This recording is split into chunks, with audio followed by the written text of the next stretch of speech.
Era de madrugada quando ela ligou para o resgate. 1º de novembro de 2002. São Paulo, Brooklyn, uma casa de classe média alta na zona sul da cidade.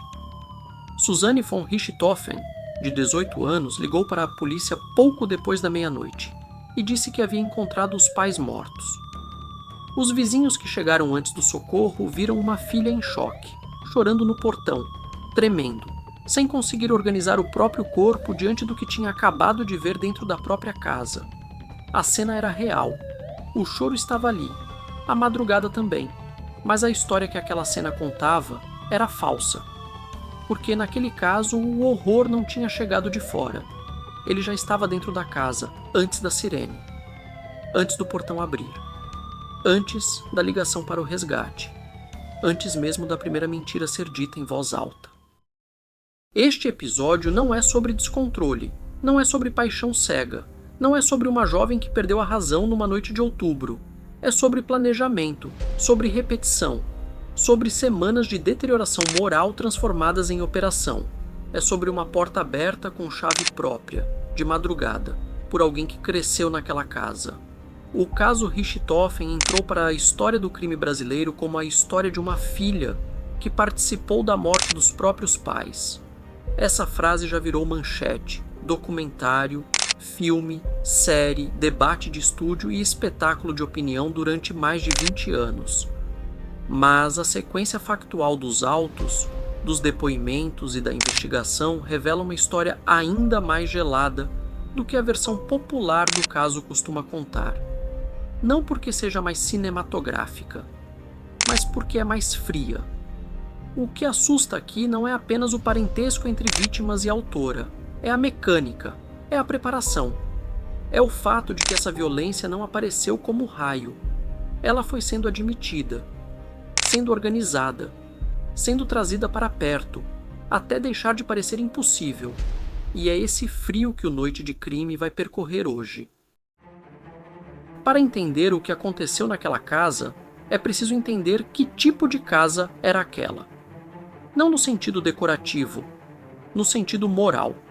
Manfred e Marisia von Richthofen não entram nesta história apenas como vítimas de um caso famoso.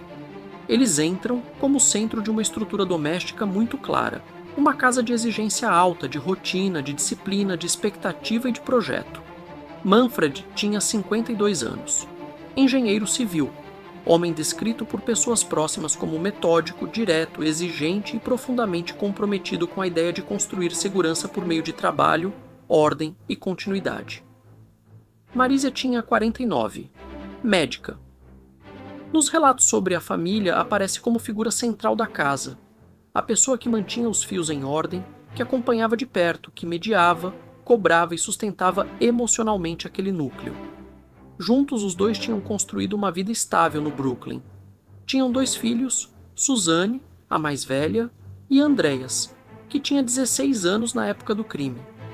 Esse ponto importa, porque sem ele a história corre o risco de virar apenas a caricatura de uma filha contra os pais. E não foi só isso. Havia ali uma família organizada em torno de expectativas muito claras. Uma casa em que pertencimento e controle andavam juntos. Uma casa em que o amor parecia vir acoplado à direção, regra e projeto. Os relatos disponíveis não descrevem uma casa de crueldade sistemática. Descrevem uma casa de cobrança alta, de limites firmes e de pouco espaço para escolhas que saíssem do desenho imaginado pelos pais. Isso pode produzir atrito, pode produzir ressentimento, pode produzir revolta. Mas esse cuidado é importante. Atrito familiar não explica crime. Ressentimento não explica execução. Controle parental não explica planejamento homicida. Isso tudo é contexto, não causa suficiente. Suzanne cresceu dentro dessa estrutura. Estudava direito na PUC-SP. Era vista por professores e colegas como inteligente, articulada e funcional dentro do mundo que os pais valorizavam. A filha que parecia caminhar por fora, na direção certa. Em 2000, ela conhece Daniel Cravinhos. Daniel vinha de outro universo social e simbólico. Não era o rapaz que os pais de Suzanne reconheciam como continuidade do projeto que tinham imaginado para ela. E a rejeição foi rápida, aberta.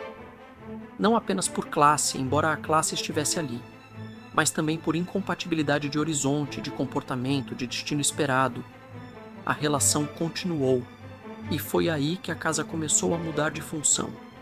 Ao longo de 2 anos, o que se vê nos depoimentos, nas cartas apreendidas e no processo é um deslocamento progressivo de lealdade. O centro afetivo de Suzane vai saindo da família e se aproximando cada vez mais de Daniel e do universo dos irmãos Cravinhos. As brigas com os pais aumentam, as proibições aumentam, o vínculo interno da casa vai perdendo força, o vínculo externo vai ganhando centralidade. E em algum ponto, no meio dessa travessia entre o mundo de onde ela veio e o mundo para onde estava indo, o crime começou a ser pensado. Não de uma vez, não numa explosão, não numa noite só. Foi sendo aceito, foi sendo imaginado, foi sendo trazido para mais perto. Na noite de 31 de outubro de 2002, véspera de finados, Suzane saiu de casa com os pais ainda vivos. Encontrou Daniel e Christian Cravinhos. Os 3 saíram juntos. Em determinado momento, Andreas, o irmão de 16 anos, foi deixado numa lan house. Ele não fazia parte do que estava planejado para aquela madrugada. Horas depois, os 3 voltaram ao Brooklyn. Suzane usou a própria chave para abrir o portão, para abrir a porta da casa. Ela conhecia cada cômodo, cada corredor, cada ruído normal daquele lugar. Sabia onde os pais dormiam. Sabia a hora. Sabia como entrar sem transformar a entrada num acontecimento. Os autos do processo descrevem o que aconteceu dentro da casa com a secura dos laudos periciais. Manfred e Marisia von Richthofen foram mortos enquanto dormiam. Não houve tempo real de reação. Não houve confronto. Não houve cena de defesa proporcional ao que seria esperado num ataque percebido a tempo. Foi rápido e brutal. Depois, os envolvidos saíram.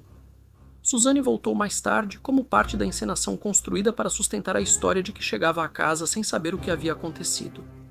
Chamou o resgate. Chorou no portão. A cena posterior já fazia parte do plano. A polícia chegou na madrugada do dia 1º de novembro, e a cena tinha um problema imediato. Não havia sinal consistente de arrombamento, nenhuma dinâmica convincente de invasão externa, nenhuma materialidade clara de entrada forçada. A versão apresentada por Suzane era a de que ladrões teriam entrado na casa enquanto ela estava fora. Mas essa história começou a perder força muito cedo. A casa não sustentava bem essa narrativa. A entrada parecia ter sido feita por alguém que conhecia o lugar. O caminho parecia conhecido. O alvo parecia específico. Os investigadores chegaram rapidamente a Daniel Cravinhos. O relacionamento com Suzane era conflituoso com a família. Era um caminho investigativo quase inevitável. O que ainda não estava completamente claro naquele primeiro momento era a extensão do envolvimento de Suzane. Além disso, logo após o assassinato do casal, Christian Cravinhos comprou uma moto de alta cilindrada, pagando parte do valor em dólares, o que levantou suspeitas imediatas da polícia sobre a origem do dinheiro. Em depoimento, Christian tentou justificar a compra dizendo que o recurso utilizado era economia própria, que juntava desde a adolescência, e que o veículo foi registrado no nome de outra pessoa. As versões dos 3 foram colhidas separadamente. Daniel foi pressionado. Christian também. As contradições começaram a aparecer. E o que parecia no início um caso de invasão com autoria externa passou a se reorganizar como outra coisa. Daniel atribuiu a Suzane papel central no planejamento. Christian confirmou o envolvimento dos 3. E a investigação passou a consolidar aquilo que transformaria o caso em algo ainda mais perturbador. Não se tratava de uma ação improvisada. Os autos e os depoimentos indicam que houve ao menos uma tentativa anterior abortada antes da madrugada em que o crime foi consumado. Esse dado é decisivo, porque ele derruba de uma vez a leitura do impulso, derruba a ideia do surto, derruba a tese da noite que saiu do controle. Quando há tentativa anterior, recuo e retomada, o que aparece não é descontrole, é persistência. O crime deixa de parecer uma explosão e passa a parecer um projeto. A investigação também foi fechando a lógica de participação de cada um. Daniel e Christian aparecem ligados à execução material. Suzane aparece como peça central na viabilização do crime. Conhecimento da rotina, acesso à casa, informação operacional e participação no plano. O processo os tratou como coautores. Isso é o que torna esse caso tão frio. não foi apenas um ato brutal, foi uma violência pensada, tentada, interrompida e levada adiante. Daniel confessou primeiro, depois Christian. Suzane foi a última. E, nos registros da investigação, Suzane não aparece em colapso. Aparece organizada. Aparece descrevendo. Aparece narrando o que foi planejado e qual era o seu papel em cada etapa. Esse ponto pesa muito, porque não é apenas a participação no crime que impressiona. É a capacidade de sustentar, antes e depois, registros completamente diferentes. Primeiro, o da filha que encontra os pais mortos. Depois, o da participante que descreve a operação. Há um detalhe nos autos que merece atenção específica. Suzane não apenas sabia a planta da casa. Ela forneceu as informações que tornaram a execução possível. Onde os pais dormiam, quando estariam no quarto, como entrar sem produzir estranhamento imediato, quais barulhos eram normais naquela casa naquele horário. Ela cresceu dentro daquelas paredes e usou esse conhecimento contra quem a criou. A chave que abriu o portão na madrugada do crime era a chave da filha. Isso não é metáfora, é um dado. E talvez seja o dado mais devastador de todo o caso. Porque a chave de casa, entre pais e filhos, não é só um objeto, é uma forma material de confiança. É um pequeno símbolo de pertencimento. É a maneira silenciosa de dizer: esta casa também é sua. Naquela madrugada, essa confiança foi convertida em instrumento de acesso para a morte dos próprios donos da casa.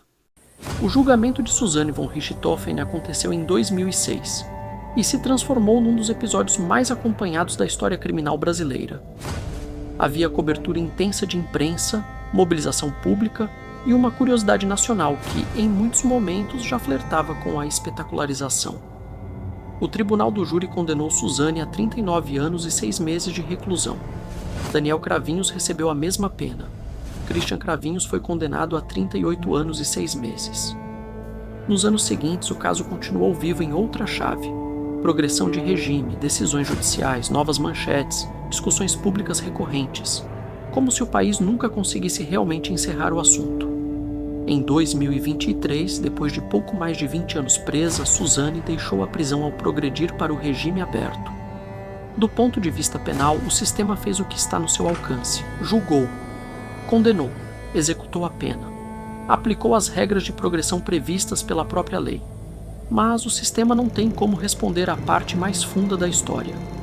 Andreas tinha 16 anos na noite do crime. Estava fora de casa. Voltou para uma casa sem pais.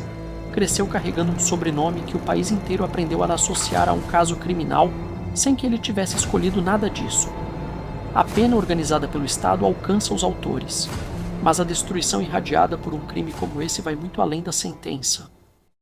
O caso Richthofen gerou décadas de especulação sobre o que estava acontecendo dentro de Suzane. Diagnósticos informais, teorias totalizantes, rótulos fáceis, palavras fortes demais para um caso complexo demais. O Noite de Crime não vai por esse caminho. Não porque o caso não mereça leitura. Merece, profundamente. Mas por que nomear clinicamente o que acontecia na cabeça de uma pessoa específica, sem acesso à avaliação, sem laudo e sem base pericial pública suficiente, é fabricar certeza onde existe limite interpretativo. E o canal não faz isso. O que os autos mostram e o que os relatos documentados permitem observar com responsabilidade é outra coisa. Primeiro, o afastamento foi progressivo, não abrupto. Ao longo de cerca de 2 anos, o conflito com os pais cresceu em frequência e intensidade, enquanto Daniel e o universo dos Cravinhos ocupavam espaço cada vez mais central nas decisões, nas lealdades e no eixo afetivo de Suzane. Segundo, o planejamento foi antecipado, persistente e incompatível com qualquer narrativa séria de impulso. Houve preparação, houve recuo anterior, houve retorno ao plano, houve repetição mental suficiente para que a violência deixasse de parecer impossível. Terceiro, houve sustentação de performance posterior, o choro no portão, a ligação ao resgate, a história inicial sobre invasores, a capacidade de manter por horas uma cena emocional de choque enquanto a origem real do crime era outra. Isso não autoriza diagnóstico, mas autoriza observação comportamental. E a observação comportamental aqui aponta para elementos como reorganização de lealdade, racionalização, enfraquecimento de contenção moral e tentativa posterior de controle narrativo dos fatos. É muito importante dizer isso do jeito certo. Não estamos dizendo que isso explica o crime por inteiro. Não explica. Não estamos dizendo que existe uma palavra mágica capaz de resumir Suzane. Não existe. O que estamos dizendo é que o caso mostra, de forma documentada, uma passagem muito grave. A passagem em que o vínculo deixa de conter, a proximidade deixa de humanizar, e a casa deixa de funcionar como freio. Talvez a coisa mais honesta a dizer sobre o interior de Suzane seja esta. Nós sabemos o que ela fez, sabemos como participou, sabemos o que ajudou a tornar possível, sabemos o que encenou depois. Mas não sabemos com honestidade clínica o que ela sentia. E talvez ela nunca tenha devolvido isso ao mundo de maneira inteiramente confiável. Esse espaço, o espaço interno exato daquela madrugada, continua fechado. E talvez continue para sempre. Hoje, Suzane mora no interior de São Paulo com o marido médico e o filho do casal. Manfred e Marisia von Richthofen dormiam. É com essa imagem que este episódio termina. Não com a sentença, não com a saída da prisão, não com o debate sem fim sobre reabilitação, regime, arrependimento ou memória pública. Duas pessoas dormiam. Duas pessoas que trabalharam durante décadas, que construíram uma casa, que criaram filhos, que tinham plano para o dia seguinte, que deram à filha a chave de casa, porque essa era uma das formas mais simples de dizer: você pertence aqui. E que estavam dormindo quando ela entrou. Manfred tinha 52 anos, Marisia, 49. Andrés tinha 16. Era o filho que sobrou. O filho que voltou para uma família já destruída. O filho que cresceu com a casa transformada em cena de crime e com o sobrenome transformado em símbolo público de horror. O caso Richthofen tem muitos personagens. Tem a filha, o namorado, o irmão do namorado, a polícia, tem promotores, advogados, júri, tem imprensa e, acima de tudo, tem um país inteiro que consumiu essa história durante anos. Mas no centro de tudo continuam existindo duas pessoas que não tiveram mais voz depois daquela noite. Duas pessoas que estavam dormindo. Há crimes que se abrem para explicação causal mais confortável. E há crimes que deixam, no centro, um silêncio que resiste. O caso Richthofen é um desses. O tempo passou. As manchetes mudaram. A pena andou. O país seguiu em frente, mas a pergunta central nunca foi dissolvida. Como a confiança chega até esse ponto de falhar por dentro? Eles dormiam. Eu sou o Edu. Obrigado por mais uma noite de crime. Até o próximo episódio.